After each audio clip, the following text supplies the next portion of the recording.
The saying goes, there's a first time for everything. And for Russell Wilson, today's his first game ever at US Bank Stadium. Will the Vikings give him a rude introduction? Find out next on EA Sports.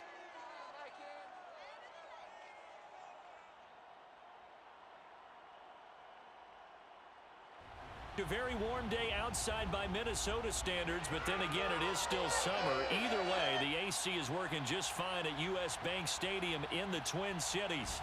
The scene a short time ago, this crowd decked out.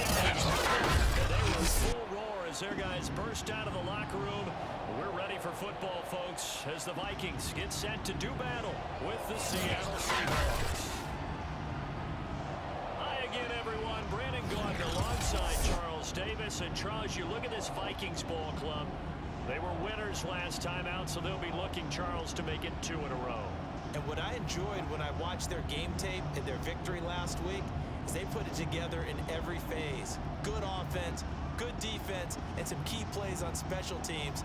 Let's see if they can get that second win in a row. Meanwhile, for our visitors, the Seahawks, 2 were winners last time out, so something's got to give here. And I love it when both teams come in off of wins. Great mindsets, and it usually leads to a really well-played game. Danke Brandon Gordon und Charles Davis für dieses Intro. Und ich heiße euch herzlich willkommen zu Let's Play Madden NFL 22. Und heute geht es gegen die Minnesota Vikings. Und wir wollen natürlich unseren Aufwärtstrend fortsetzen mit diesem Mal. Seattle's offense ready to go here for the first time, and leading them is the 7-time Pro Bowler. In his 10th year now in the NFL, Russell Wilson.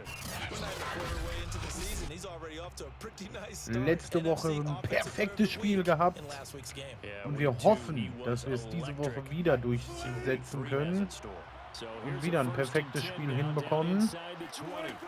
Mal schauen. Der erste Lauf schon mal nicht gut. 2 Yards. Das ist die Werte von Chris Carson. Enorm starke Werte von ihm aus der letzten Woche gegen die Titans. Ich hoffe, dass wir es über die Dauer des Spiels auch wieder hinbekommen mit ihm. Weil das wäre sehr hilfreich für uns. Also wirklich sehr, sehr hilfreich. Und nicht wundern, wir haben diese Woche das Ziel, ihr seht es da ja schon, 150 Yards mit DK Metcalf zu machen. Also, wenn wir unsere Nummer 14 ein bisschen öfters anwerfen, wisst ihr warum? Ach komm, es ist, nee. Und ich gehe schon auf den Boden. Und wieder der Fumble. Und da ist... Ja, Kirk Cousins, der jetzt, ich glaube, mit die beste Ausgangsposition in diesem Spieler, die er je haben wird. Direkt kurz vor unserer Red Zone. Und dann Elwoods. Und damit geht's zurück. Und ja, also ich hatte eben gerade wieder den Slide aktiviert, aber anscheinend hätte ich nach vorne springen müssen, damit das funktioniert. Also das Laufen ist dieses Jahr mit dem Doppelviereckdrücken extrem schwer geworden. Weil wenn man es nicht im richtigen Moment drückt oder schon gefühlt 3 Stunden früher, dann kann man es vergessen. Dann kriegt man den Hit und dieser Hit verursacht meistens einen Fumble und das Elwoods das zweite Mal hintereinander und damit sind wir beim 3. und 24 für die Vikings und jetzt wird's schwer für sie. Und wir müssen da irgendwie durchkommen. Und wir konnten sie stoppen. Das gibt einen Kick. Gut, der wird im Auslanden. Das ist klar. Und jetzt bekommen wir unsere zweite Chance in diesem Spiel und hoffen, dass wir ihn jetzt nicht fummeln lassen, den Ball. Weil das wäre nicht so gut.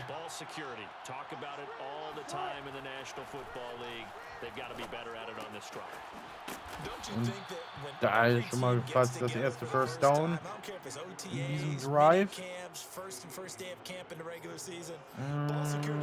So. Versuchen wir mit Chris Carson das First Down zu erreichen. Und vielleicht sogar noch ein bisschen mehr. Nee, gerade mal das First Down im Höchstfall. Ja. Das First Down haben wir schon mal.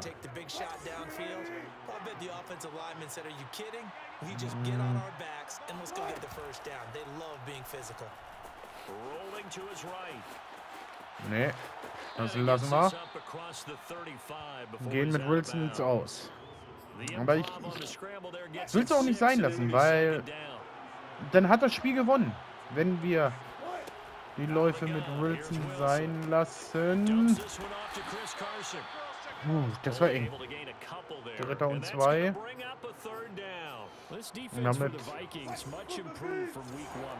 brauchen wir jetzt wieder einen First Down. Und da ist Chris Carson mit einem Superlauf. 3. Lauf, 14 Yards schon in dieser Partie. Also auf Chris Carson ist Verlass. Definitiv. So. Jetzt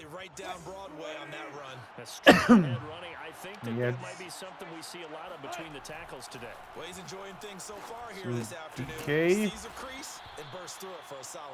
Und der kommt an. We've seen quite a bit of the short passing game here early on first quarter, haven't we? We have, and I think it works a couple of ways for this team because number one, you throw the short game until they stop it. Könnte was werden mit dem Lauf. Und das wird ein guter Lauf. Chris Carson. 4. Lauf, 21 Yards.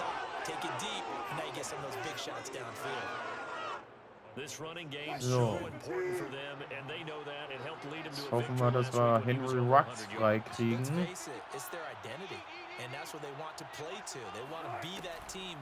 Würde es einfacher machen. Henry Ruggs ist frei. Neues First Down. Kurz vor der Endzone.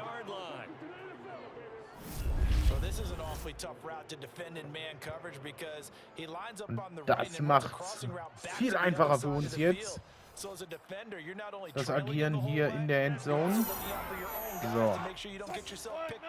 Weil jetzt bleibt uns viele Sachen offen.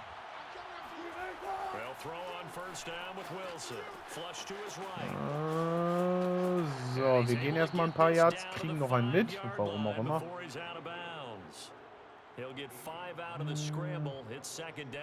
So.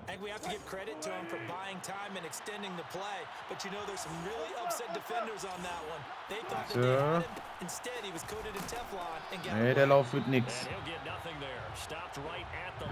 Schade. So. Gucken wir mal, ob wir Henry Ruggs frei kriegen. Nee. Da gehen wir ins Aus, gehen kein Risiko ein und nehmen das Field Goal mit.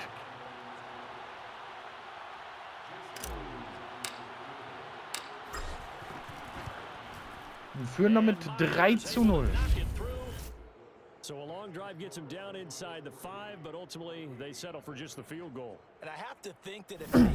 Ist natürlich nach dem Drive, muss man ganz ehrlich sagen, ein bisschen ernüchternd. Weil der Drive war schon nicht schlecht, aber in der Endzone, ja, nicht die richtigen Spielzüge ausgewählt. Und jetzt kommen die Vikings. Zu Beginn des zweiten Quarters hier noch. Relativ früh. Wo der Helm schwarz aussieht, was ich auch schön finde. Und mir ist aufgefallen, es fehlt Dalvin Cook bei denen. Anscheinend verletzt. Und da ist Tiden frei. Das ist schon mal ein doofer Start in den Drive. That required a little extra concentration for him, didn't it? Ball can get on you pretty quick in that manner, and he handled it well and picked up the first down. Aber da ist Brooks mit dem Tackle gegen Madison. So.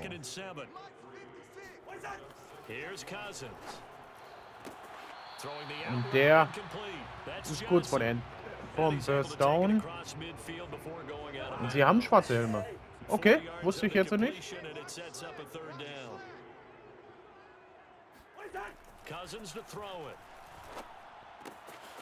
Passt halt nicht zu den Trikots, aber okay, wenn sie meinen.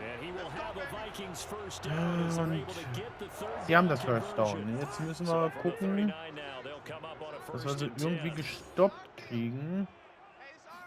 Wir nehmen uns Bobby. Und der kommt an bei Adam Thielen.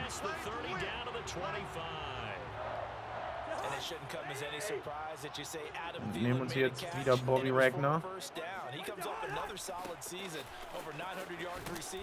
Und da können wir das Tackle gegen Madison setzen, damit der uns nicht abhaut. Nehmen jetzt Elwoods.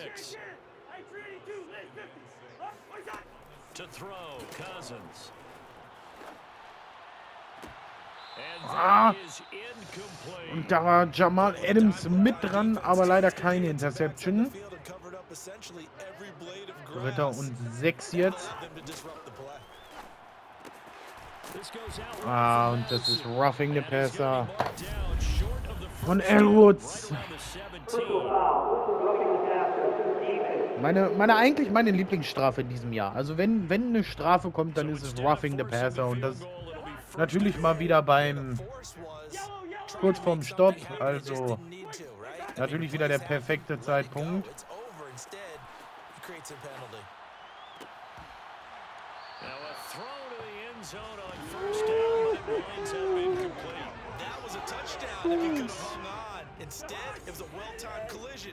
Oh, das ist ärgerlich.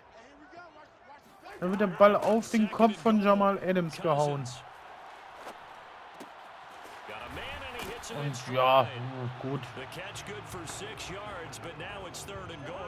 Man kann halt auch einfach stehen bleiben, wenn ein Spieler von vorne angeflogen kommt.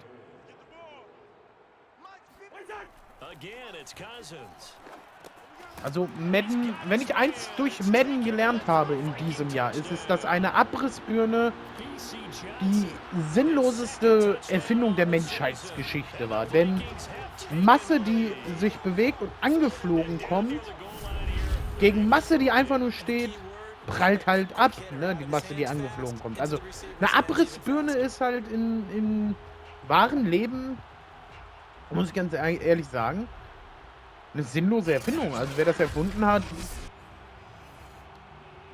weiß ich auch nicht. Aber viel Ahnung von Physik kann er ja anscheinend nicht haben, denn Madden belehrt uns eines Besseren, wie die Physik funktioniert. Wenn man mit Speed auf etwas zukommt, gewinnt natürlich der standhafte Spieler. Das ist ganz klar. Und nicht der Spieler mit Speed und Geschwindigkeit und der sein ganzes Gewicht dann in das Tackle legt. Nee. Das ist ja, also, ist klar. Ihr merkt selber, ne, liebes Madden-Team, wie doof sich das anhört, aber hey, das versucht ihr uns zu vermitteln. Naja, konzentrieren wir uns jetzt wieder hier drauf und nicht auf die Madden-Physik. Wir versuchen in den letzten 2 Minuten nochmal irgendwie in den Touchdown-Bereich zu kommen.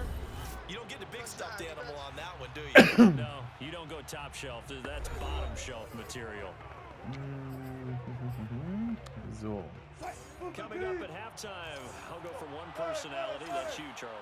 Wir nehmen uns Chris Carson für den Lauf. Und Griffin mit einer Verletzung bei den Vikings. Für sie schlecht, für uns gut. Je nachdem, wie man es sieht. So.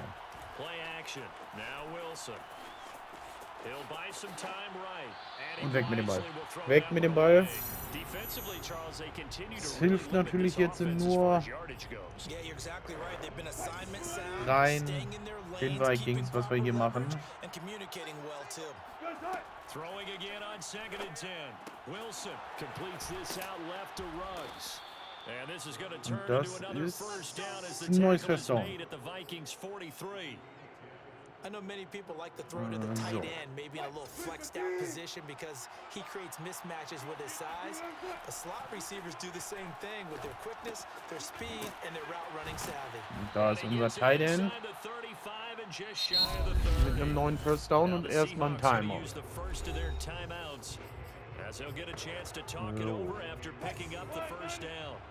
Da laufen wir nochmal mit Chris Carson.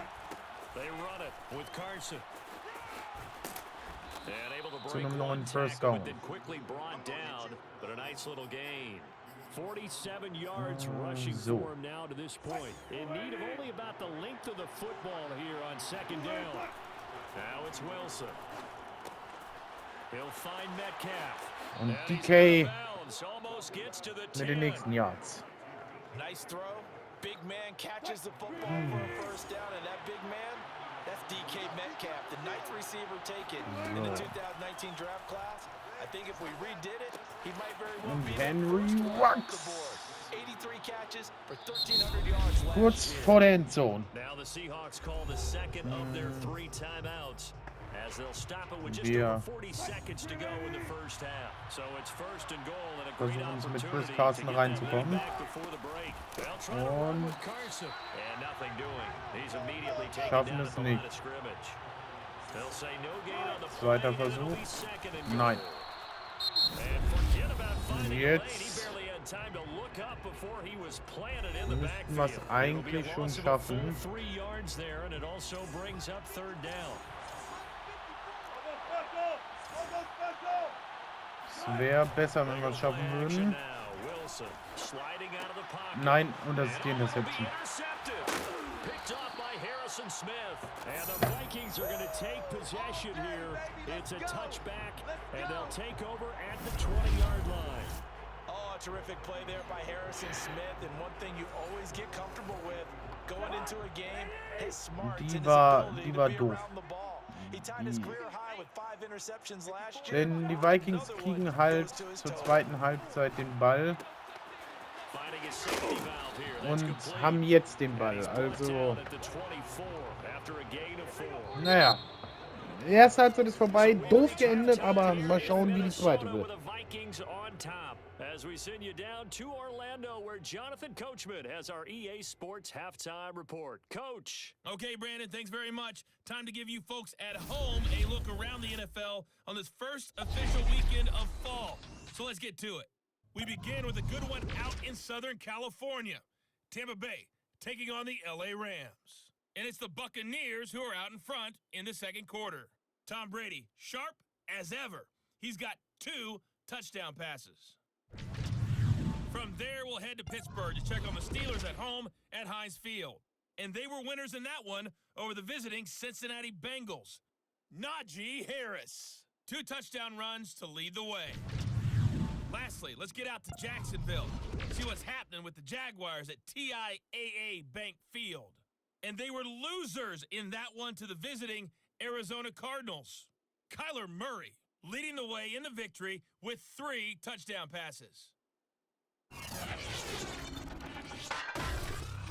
Continuing on, here's a look at the next-gen stats in that first half, and they weren't able to get a whole lot done throwing the football.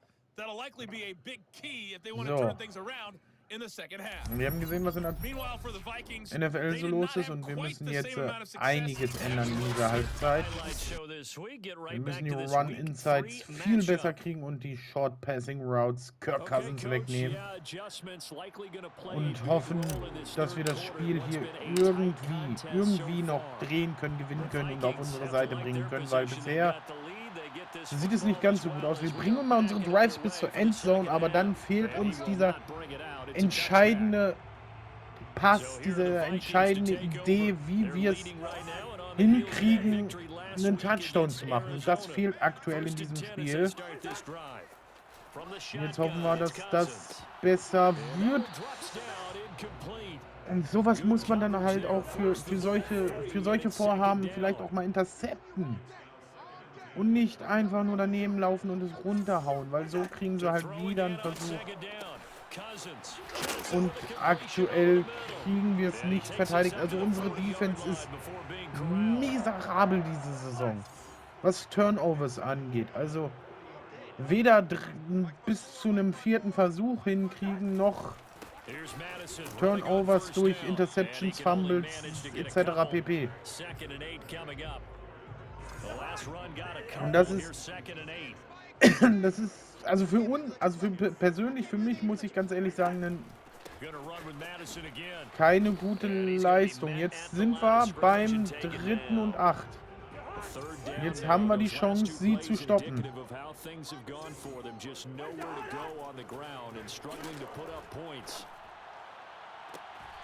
Und er kommt natürlich wieder an. Und das meine ich, ne? Es ist halt, dort hinten steht ein Jamal Adams. Aber wozu haben wir Jamal Adams, wenn Jamal Adams spielt wie Fallobst? Also, ich verstehe nicht, wo Jamal Adams, mit welcher Berechtigung er eine 92 in diesem Spiel hat. Ich verstehe es einfach nicht. Also, gute Defense-Arbeit kann es nicht sein. Vielleicht gutes Aussehen. Vielleicht fehlt das ja dazu. Vielleicht mag ihn ja einer vom Aussehen her. Ich weiß es nicht. Aber gute Defensivarbeit auf jeden Fall nicht. Und so stelle ich mir das vor. Bobby Wagner. Ja, klar. Klar, Kirk Cousins. Klar. Natürlich. Du wirst weggehauen von Bobby. Bitte guckt euch das mal an. Normale Animationen lassen ihn fallen. Und hier fällt er in die Tackle-Animation hinein. Okay, klar. Aber da haben wir endlich mal das Turnover. Und es ist wieder mal unser Top-Middle-Linebacker Bobby Wagner, der hier das Play setzt. Und jetzt müssen wir das auch mal zu Ende bringen. Mit Buck Cousins, der John Brooks davon aufgehalten hat, das Ding noch weiter zu returnen. Sitzt an der Seitenlinie und ich hoffe, wir können ihn lange da draußen halten. Nicht, dass er uns am Ende noch einen Touchdown mit einem Dreifach-Salto wirft. Weil vorstellbar aktuell bei dem Madden ist es. Egal.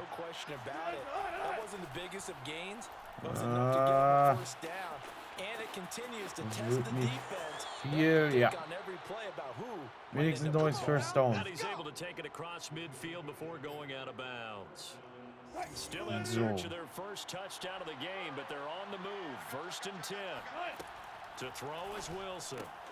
Den hat Henry Rux. Neues First Down.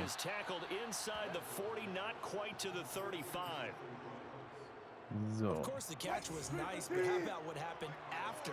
Able to stay on his feet and gain all that additional yardage. So many of these slot guys, I think, have running back in their background. Das ist unser Tight End mit dem neuen First Down. So.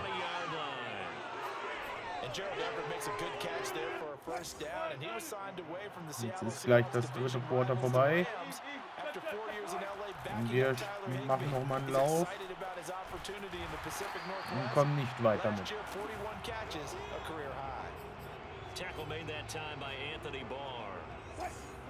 Also diese Woche ist es nicht ganz so einfach, mit Chris Carson die Yards zu machen. Aber da ist unser Tight End mit dem Touchdown. Und endlich sind wir in der Endzone.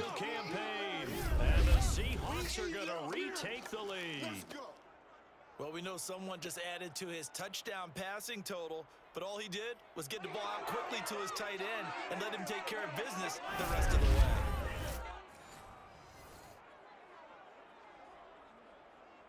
Jason Myers now for the extra point.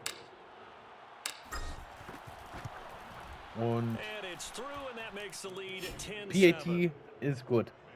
So that drives 7 Und jetzt nochmal so eine starke Defense-Leistung. Kommt! Jetzt zeigt, dass ihr eine gute Defense seid. Jetzt zeigt, warum ihr manche gewisse Stärken habt. Kann ja nicht sein, dass ich hier mit den Seahawks spiele, mit denen ich eigentlich jedes Jahr eine Franchise mache und, bis ich hinkriege, eine gute Saison zu spielen und mit den Dolphins besser bin.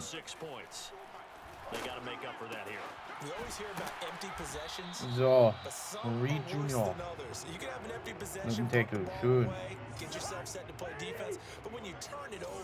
It changes momentum, and when they take it downfield and punch it in on you, that's a bad possession all the way around. Yeah, but you're hungry to get back out there, aren't you? You better be, because of... Oh, what a juke into Also jetzt space. reicht. And he's gonna be out of Fällst du bounds jetzt mal? before he takes it inside Also the dieses 40. Spiel ist... 54 Ja, yards rushing nein, now on nein, carries nicht scored aufregen. so far.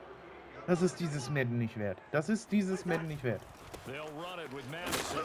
And he Schön! loses the football a second time. Und da ist wieder Bobby Wagner und wieder John Brooks, der das Ding aufhebt und damit ist das dritte Quarter zu Ende. So it'll be a change of possession on the turnover when we get back. We'll return with more after this. You're watching Jetzt. the NFL on EA Sports. Und sieht richtig gut für uns aus. And we return, welcoming you back to Minneapolis. Aber man muss sich immer erst aufregen und dann gibt einem das Spiel auch mal was Gutes hier. It's been a very hotly contested game to this point, just a field goal separating these two teams. Ein guter Lauf, ein neues First Down. Nein, doch nicht. I'm guessing you'd say this is kind of the key here. Komm, Carsten. Find out some yardage, Jetzt holen wir uns das work on neue that First clock, Down. see if you can continue to tick it down. Definitely, you want to bleed things out at this point, right? Continue to possess the Da ist das neue First Down. Chris Carson. 13 Läufe, 65 Yards. Bisher ist es okay, was er zeigt. Man kann mitarbeiten, sagen wir es mal so. So. Now Wilson on first down. Got it Den open hat to Henry Ruggs. Ruggs. He'll be stopped at the 35, but not before he Jetzt picks up 7 yards. They like going to him in the slot. He versuchen catches wir it. den nächsten Run. Über Chris Carson durch die Mitte. Das ist guter Lauf. And he's got 14 this Läufe, down almost to 79 the Yards. 20 before he's dropped. Wie gesagt, zu der Physik sage ich jetzt nichts. Das erste Tackle bringt hier halt in diesem Spiel gar nichts mehr. Naja, egal.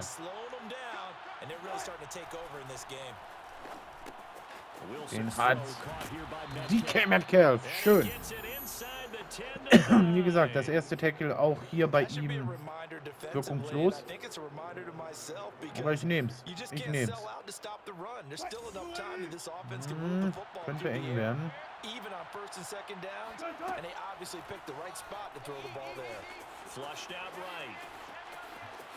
Und da gehen wir uns aus. Nice work to get 7 Zweiter out und of that, and Goal. it's second down. I like his thought process and his ability to move and get downfield. But what I didn't like was the final decision to go out of bounds. They want to keep the clock moving. Touchdown! Schön. That's caught. Henry Ruggs. Touchdown. Touchdown now on the year. Und jetzt haben wir's. So ein bisschen mehr in unserer Kontrolle. Weil jetzt ist es ein Two-Point-Game, Two-Score-Game und das vereinfacht es auf jeden Fall für uns.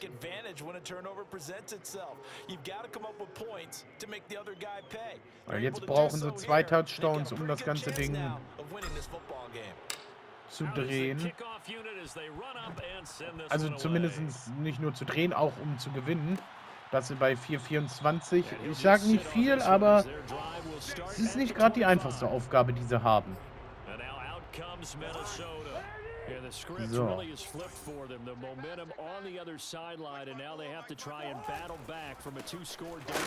Und da ist Madison, der auf Bobby Wagner zuläuft. Und das ist bisher in diesem Spiel zweimal schon schief gegangen, aber sie versuchen es wieder.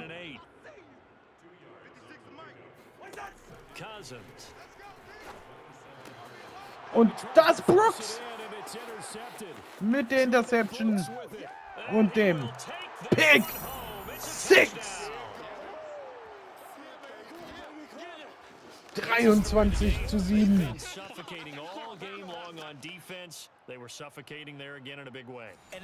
Und ich muss ganz ehrlich sagen, so wie das Spiel gerade läuft, das ist eine Befriedigung. So wie es angefangen hat und so wie es jetzt endet, das ist... Und ich kritisiere die Defense und jetzt kommen sie aus dem Arsch, muss man einfach so sagen, wie es ist. Also, also wie gesagt, dass man immer erst meckern muss, damit es klappt. Wie man es will. So.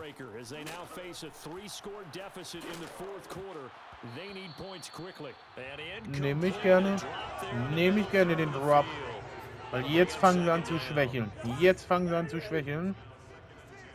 So ein frei der Receiver, das darf... Also den darf er eigentlich nicht fallen lassen. Und da ist Deshaun Hand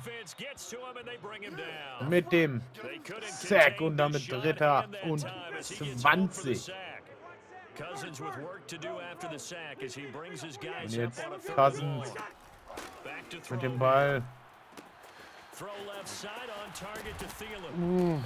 Und Adam Thielen kriegt ihn auf jeden Fall, aber nur bis zum 4. und 9. Jetzt müssen sie natürlich ausspielen, um eine Chance zu haben. Ich hoffe, dass die Defense standhält.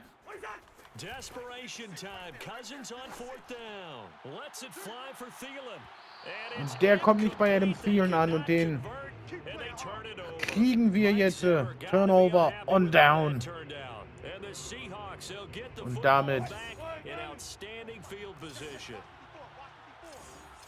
eigentlich schon fast ein sicheres Ding für uns. Chris Carson jetzt mit dem Lauf. Es geht zurück. Natürlich jetzt keine guter Auftakt in diesem Drive. Rückwärts zu gehen.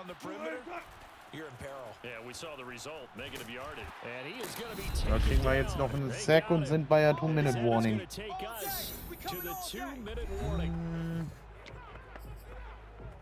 Das ist natürlich jetzt ja nicht gut. So. Und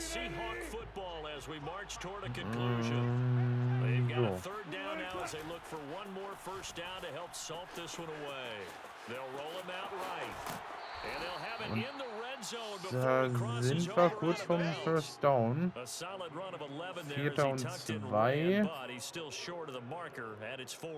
Ich will es eigentlich... Ja, ich will es versuchen.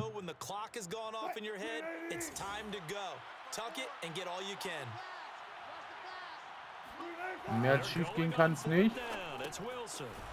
Oh, schön. Und der kommt genau durch die Verteidiger durch bei DK Metcalf an. Besser geht's nicht. Jetzt der Lauf mit Chris Carson.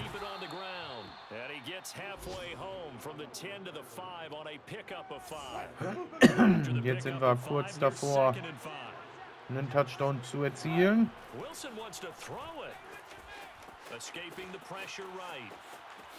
Und den haben wir auch. Perfekt. Russell Wilson with touchdown number 3 in the game and 6 on the year. And the Seahawks are looking to make it 2 straight as they add on to this. Und der PAT ist gut und jetzt sind wir beim 31:7. Also das Spiel hat sich schnell gedreht, definitiv. Die 150 Yards mit DK kriegen wir jetzt nicht mehr hin, aber das ist jetzt, glaube ich, unser geringeres Problem. Wir haben den Sieg geholt, wir haben eine gute Defense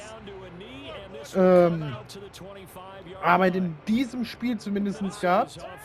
Mal schauen, wie das in der restlichen Saison noch wird, ob das jetzt eine Ausnahme war oder sich jetzt die Defense so langsam gefangen hat und jetzt weiß, wie es verteidigen geht. Und da hängen wir mit Taylor und Burton beiden auf den guten Kirk Cousins drauf. So. Und da ist Jamal Adams mit dem nächsten Hit.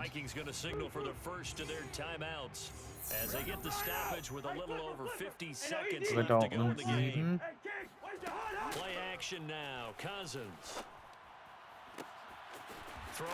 Und boah, der kommt gut an. Bei Ozzy. Den guten Ozzy Osbourne. Jetzt könnten sie vielleicht nochmal einen Touchdown schaffen. Ich hoffe natürlich nicht. Will unseren Defense-Werten ein bisschen helfen. Aber mal schauen.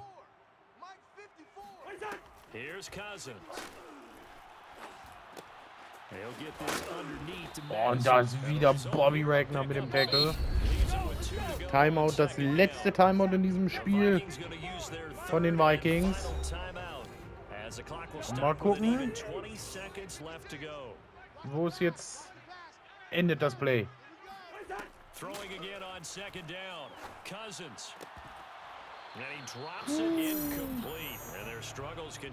Der ist incomplete, 3. und 2, also den hätte auch mal unser guter Jamal Adams intercepten können.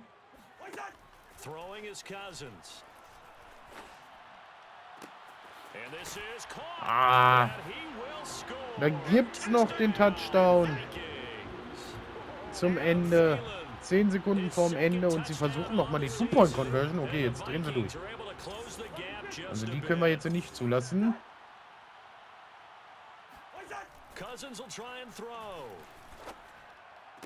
Und die lassen wir zu. Weil Brooks nicht hochgeht. Schade. Und damit sind wir beim Two-Score-Game. Sie versuchen natürlich den Onside-Kick, aber komm, nicht gegen uns. Henry Rux. Und das war's. 31:15 endet dieses Spiel. Victory Formation und auf Wiedersehen, Vikings.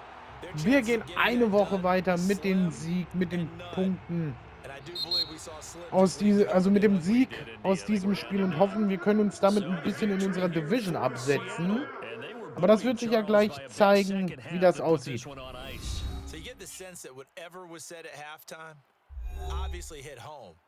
I think it's a little bit more than that, though. Obviously, there are words that are said, and hey, come on, guys, we have to play better. But sometimes it's just sharpening your execution, sharpening your focus, and maybe doing the things you practiced all week without major adjustments, just doing them better. And that got it done in this one. So for the Seahawks, it's back-to-back victories now after the Week 1 defeat as they move to 2-1. Sieg gegen die Vikings. 2 Touchdown-Pässe, 89,4% Completion, also gar nicht mal so schlecht. Und dann gucken wir mal, wo wir damit in unserer Division stehen. Erstmal Skip to End. Genau, und einmal weiter. DJ Reed kriegt ein Upgrade und dann gehen wir noch diese Woche vor und dann schauen wir, wo wir damit stehen in unserer Division. Ich sage auf jeden Fall jetzt schon mal danke fürs Zuschauen wieder und hoffe, euch hat dieses Video gefallen. Gehen vor dann gegen die San Francisco 49ers im nächsten Part in Woche 4 und wir sind damit Erster. 2-1, 1-2, 1-2 und 1-2, also not bad. Und jetzt sage ich Dankeschön. Bis zur nächsten Woche. Ciao.